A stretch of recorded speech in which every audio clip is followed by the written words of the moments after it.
आज का ये डिजाइन इतना प्यारा है कि आपकी सिंपल सी प्रिंटेड कुर्ती में भी एकदम डिजाइनर लुक ऐड कर देगा। तो देखिए यहाँ पर मैंने ना प्रिंटेड फैब्रिक के साथ मैच करके कुछ लेसेस ली हैं, एक गोल्डन डोरी ली है जिसे कि मैंने बॉबिन में भर लिया है और साथ ही मैंने कुछ मिरर्स भी लिए हैं। तो सबसे पहले मैंने प्लेन ब्लैक फैब्रिक का एक टुकड़ा लिया और इसके ऊपर मैंने फ्यूज पेपर चिपका लिया प्रेस की मदद से।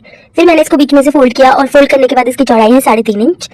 अब बॉबिन के अंदर मैंने गोल्डन कलर की डोरी भरी हुई है और इस तरीके से मैं इसके ऊपर सिलाइयाँ लगा रही हूँ। पट्टी के ऊपर इन सिलाइयों को बिल्कुल एंड तक आपको नहीं लगाना और इनके बीच में 1 इंच से थोड़ा सा कम गैप हमें रखना है। तो देखिए बिल्कुल इसी तरह से हमें पूरी पट्टी बनाकर रेडी करनी है। ये देखिए अब इसके एक किनारे पर हम डबल एजिंग वाली लेस को लगाएंगे। तो लेस को उल्टा करके हम पट्टी की किनारे पर रखेंगे और इस तरीके से सिलाई लगाएंगे। फिर हम इसको सीधा करके एक टॉप स्टिच लगाएंगे।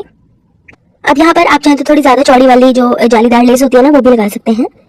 अब इसके आगे मैंने अपनी कुर्ती के प्रिंट के साथ मैचिंग रेड कलर की लेस ली है। बारीक वाली ही लेस यहाँ पर आपको लेनी है और लेस की जगह पर आप पाइपिंग भी लगा सकते हैं। तो देखिए लेस को मैंने इस तरीके से अटैच कर दिया और अब इस पट्टी को हमें इस तरह से कुर्ती की स्लीव्स के आगे अटैच करना है। स्लीव्स के कपड़े को मैंने आगे से पहले से फोल्ड किया हुआ है।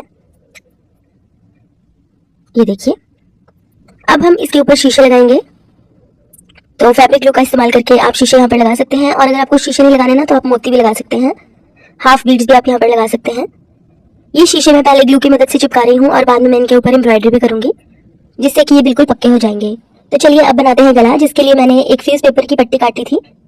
नीचे से मैंने इसकी ट्रायंगुलर शेप दी थी और पट्टी की लंबाई मैंने 16 इंच और चौड़ाई तकरीबन 4.5 इंच रखी थी। और फिर फ्यूज पेपर की इस पट्टी को मैंने ब्लैक फैब्रिक के ऊपर चिपका लिया था प्रेस की मदद से।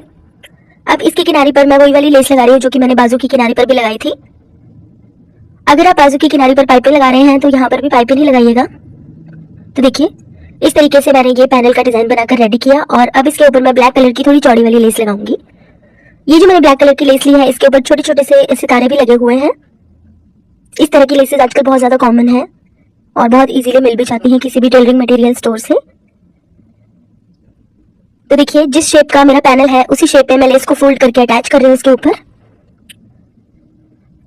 आप पैनल को नीचे से चाहे तो स्क्वायर या राउंड भी रख सकते हैं, लेकिन फिर आपको लेस को उसी शेप में फोल्ड करना होगा और अटैच करना होगा। तो देखिए इस तरीके से दोनों तरफ मैंने सिलाई लगाई है और जो मैंने फोल्ड करके कोने बनाए थे ना उनके ऊपर भी मैंने अच्छे से सिल दिया है इस तरह से। और अब यही वाली रेड लेस मैं बीच में भी अटैच करूंगी।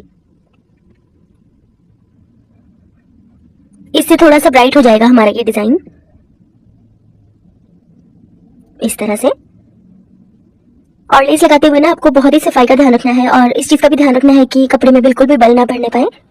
अगर आप लेस को खींच के लगाएंगे ना तो जो हम ये पैच रेडी कर रहे हैं इसमें बल पड़ जाएंगे और बिल्कुल भी फिनिशिंग से पैच नहीं रेडी होगा। अब इस पैच को मैंने कुर्ती के फ्रंट पर इस तरीके से बिल्कुल सेंटर में रख के अटैच किया है और अब हम इसके ऊपर बनाएंगे गला। तो यहाँ पर मैं राउंड नेक बना रही हूँ। आप अपनी पसंद की कोई भी शेप बना सकते हैं गले की, लेकिन बेसिक वाले शेप्स ही बनाइएगा जैसे राउंड, स्क्वायर या वी। अब इसके बीच में भी मैंने इसी तरह से शीशे चिपका दिए हैं और इन शीशों को भी मैं बाद में एम्ब्रॉयडरी करूंगी। तो देखिए यहाँ पर हमारा डिजाइन बनकर रेडी है और इन शीशों पर एम्ब्रॉयडरी करके मैं आपको अगले वीडियो में दिखाऊंगी। अभी के लिए बस इतना ही। कमेंट करके मुझे जरूर बताइएगा आपको ये वाला वीडियो कैसा लगा और इसी तरह के और वीडियोस के लिए मेरे यूट्यूब चैनल को सब्सक्राइब कीजिएगा और फेसबुक पेज को फॉलो कीजिएगा। तो guys thank you so much for watching. Bye bye.